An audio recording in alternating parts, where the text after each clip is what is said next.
e soltar, o que você percebeu com isso? Você percebeu que o Excel seguiu a sequência que eu dei a ele. Ou seja, eu dei uma sequência de 2 números com intervalo de 5, então ficou 0, 5, 10, 15, 20, etc, etc. Ou seja, isso chama-se referência relativa do Excel. Ou seja, relativo é tudo aquilo que irá se alterar dentro de uma lógica que você deu a ele. Que lógica que seria essa? Uma PA. Pode-se dizer que aí foi uma PA, uma progressão aritmética. Então, qualquer número que eu colocasse aí 2, 3 números e puxasse, ele iria fazer uma PA.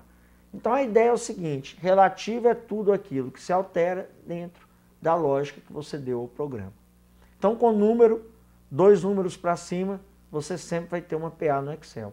Agora, e com palavras? Com palavras eu tenho o caso de meses. Então, por exemplo, digitei janeiro. Lembrando que eu posso puxar tanto para baixo como para os lados. Se eu puxar para baixo, lá, olha uma referência aí relativa. Ele reconheceu os meses do ano. Isso pode ser tanto escrito por extenso, como pode ser abreviado. Pode ser Jan, Fev, ele também considera como relativo. E outra característica do relativo seria eu digitar os dias da semana. Os dias da semana, se eu puxar, ele também irá reconhecer. Olha lá. Vou de domingo a domingo aí. Então isso é um exemplo de referência relativa. Agora, se eu digito aqui para você, vamos apagar aqui os dados, eu digito aqui para você um nome.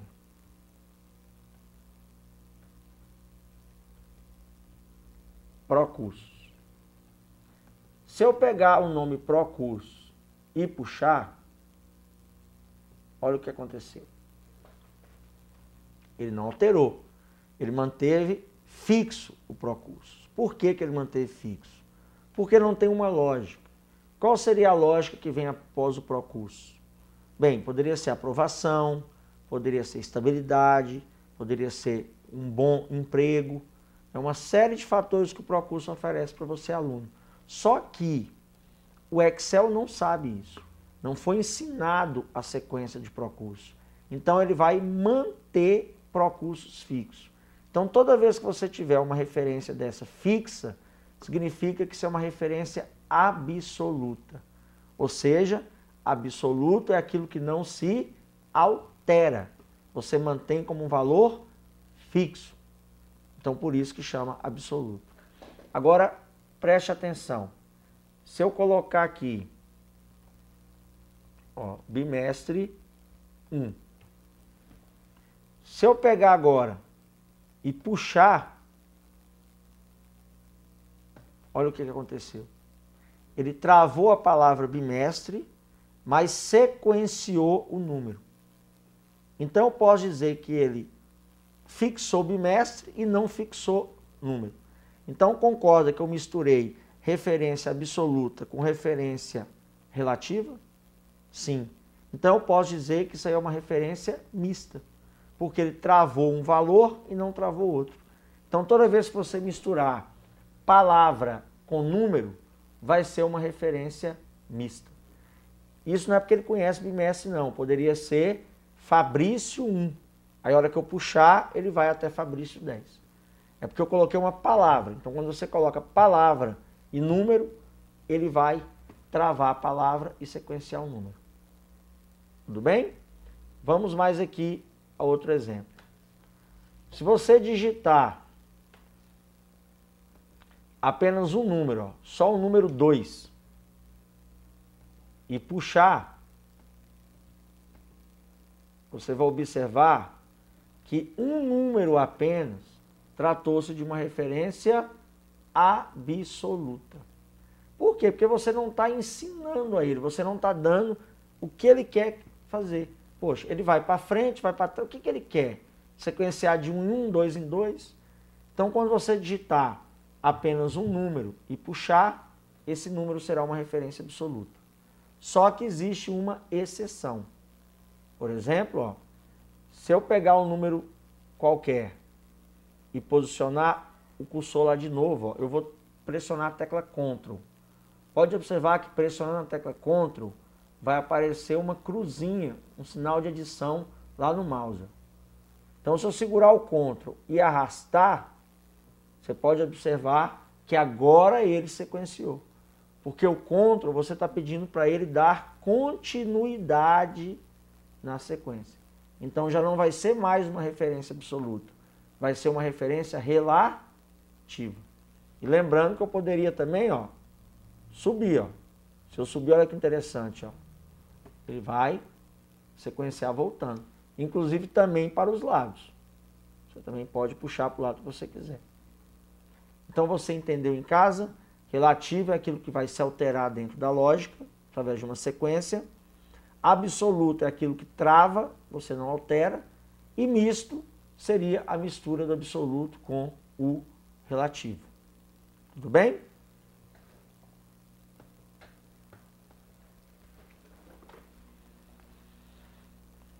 Então nós sabemos o que seria a teoria de relativo, misto e absoluto. Vamos pegar agora um exemplo de como que seria cobrado isso em prova com relação às fórmulas. Que isso pega muito em prova. Na minha opinião, são as questões que mais derrubam candidatos em concurso. Então, vai aparecer a planilha que nós já estamos trabalhando desde o início do curso aí na sua tela, tá? E você vai acompanhar o meu raciocínio com relação a isso. Tudo bem? Então, vamos lá. Ó, vamos imaginar que eu vou digitar aqui na célula F1 a seguinte fórmula, igual a 1 mais B2. Tudo bem? Quanto que é A1 mais B2 aí, que você está calculando? 9 mais 2, 11. Tudo bem? Então, ok. Se o examinador falar que você vai selecionar o 11, copiar o 11 e colar, por exemplo, aqui na H6. Quanto que vai ser colado aqui na H6? Na letra A, ele vai colocar na sua prova 11. Por quê? Eu copiei 11 para lá, vai dar 11. Mas olha só, se eu der um Ctrl V, apareceu 8. Fiz mágica aqui? Não. Porque eu não estou copiando o 11 para H6. Eu estou copiando a fórmula que me gerou o 11. Mas essa fórmula, ela é relativa. Então, não necessariamente foi 11 que foi colado ali. Então, professor, agora eu assustei. O que eu tenho que fazer para saber que o número ali deu 8? Bem, é isso que eu irei te explicar agora. Então, eu vou passar para você no quadro, mas mantendo a sua planilha aí na tela. Então, vamos lá. Bem, então eu afirmei para você que A1 mais B2 é uma fórmula relativa, não é isso? Então fique de olho aí na sua planilha, que está aí na sua tela, para a gente poder resolver essa questão. Olha só, A1 mais B2. Então o que você vai fazer? Ó? A fórmula é A1 mais B2. Aí eu pergunto, aonde foi digitado A1 mais B2? Qual foi a célula que eu digitei? Não foi na célula F1? Pode conferir na sua planilha, não foi? Sim. Para onde que eu quero colar essa fórmula? Ele não está colando na H6? Então, eu posso falar que F1 foi quem? Foi a origem. E H6 vai ser quem? O destino. Aí qual o esqueminha que eu peço para você fazer em casa? O Excel não é baseado em coluna e ele não é baseado em linha. Ó, o H não é coluna e o 6 não é linha. Então você tem que saber que letra é coluna e número é linha. Então aqui eu formei o quê? Ó? O Colin, que é o coluna e linha. Então você vai colocar aqui embaixo, ó, Colin, coluna e linha. Agora raciocina comigo. Vamos lá, vamos raciocinar. Ó, se eu estava aí na sua planilha, na coluna F, e eu fui até a coluna H, quantas colunas eu ando de F para H? Olha aí na sua tela. Você andou F, G, H. Então eu andei duas colunas, o quê? Crescentes. Eu não segui, eu não fui para frente pelo alfabeto? Ótimo. Agora o 1 na linha. Quantas linhas você andou da linha 1 para a linha 6? Confere aí na sua planilha. Ó. Da linha 1 até a linha 6 do H, deu quantas linhas? Dá 5 linhas. Então aqui deu 5 linhas crescentes. Então a conclusão que eu chego é o seguinte. De F1 para H6, eu ando 2 colunas e 5 linhas. Deixa eu ir até a sua planilha para ratificar isso aí para você. Olha só. Então, de novo, ó.